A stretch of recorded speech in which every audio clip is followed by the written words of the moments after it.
षष्ठो अध्याय। मैं सर्वज्ञेश्वर भैरव के अंक में निवास करने वाली परमोत्कृष्ट पद्मावती देवी का चिंतन करती हूँ। वे नागराज के आसन पर बैठी हैं। नागों के फणों में सुशोभित होने वाली मणियों की विशाल माला से उनकी देहलता उद्भासित हो रही है। सूर्य के समान उनका तेज है। 3 नेत्र उनकी शोभा बढ़ा रहे हैं। वे हाथों में माला, कुंभ, कपाल और कमल लिए हुए हैं तथा उनके मस्तक में अर्धचंद्र का मुकुट सुशोभित है। ऋषि कहते हैं, देवी का यह कथन सुनकर दूत को बड़ा अमर्ष हुआ और उसने दैत्यराज के पास जाकर सब समाचार विस्तार पूर्वक कह सुनाया।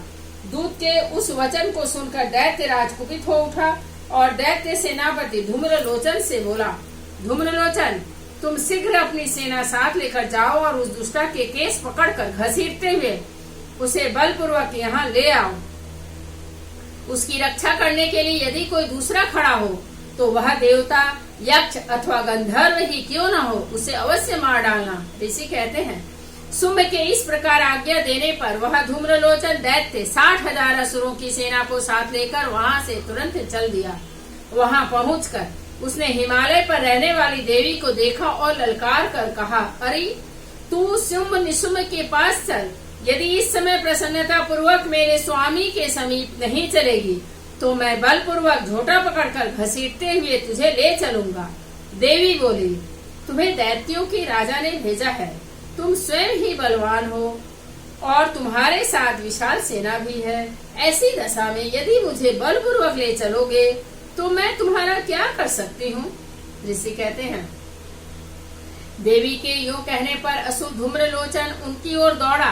तब अंबिका ने हुं शब्द के उच्चारण मात्र से उसे भस्म कर दिया। फिर तो क्रोध में भरी हुई दैत्यों की विशाल सेना और अंबिका ने एक दूसरे पर तीखे सहायकों, शक्तियों तथा फरसों की वर्षा आरंभ की। इतने में ही देवी का वाहन सिंह क्रोध में भरकर भयंकर गर्जना करके गर्दन के बालों को हिलाता हुआ असुरों की सेना में कूद पड़ा। उसने कुछ दैत्यों को पंजों से की मार से, कितनों को अपने जबड़ों से और कितने ही महादैत्यों को पटक कर ऊंट की दाढ़ों से घायल करके मार डाला। उस सिंह ने अपने नखों से कितनों के पेट फाड़ डाले और थप्पड़ मारकर कितनों के सिर धड़ से अलग कर दिए। कितनों की भुजाएं और मस्तक काट डाले तथा अपनी गर्दन के बाल हिलाते हुए उसने दूसरे दैत्यों के पेट फाड़कर उनका रक्त चूस लिया। अत्यंत क्रोध में भरे हुए देवी के वाहन उस महाबली सिंह ने क्षण भर में ही असुरों की सारी सेना का संहार कर डाला। शुंभ ने जब सुना कि देवी ने धूम्रलोचन असुर को मार डाला तथा उसके सिंह ने सारी सेना का सफाया कर डाला, तब उस दैत्यराज को बड़ा क्रोध हुआ। उसका ओंठ कांपने लगा। उसने चंड और मुंड नामक 2 महादैत्यों को आज्ञा दी, हे चंड और हे मुंड, तुम लोग बहुत बड़ी सेना लेकर वहां जाओ। उस देवी के झोंटे पकड़कर अथवा उसे बांधकर शीघ्र यहाँ ले आओ। यदि इस प्रकार उसको लाने में संदेह हो तो युद्ध में सब प्रकार के अस्त्र शस्त्रों तथा समस्त आसुरी सेना का प्रयोग करके उसकी हत्या कर डालना। उस दुष्टा की हत्या होने तथा सिंह के भी मारे जाने पर उस अंबिका को बांधकर साथ ले शीघ्र ही लौट आना।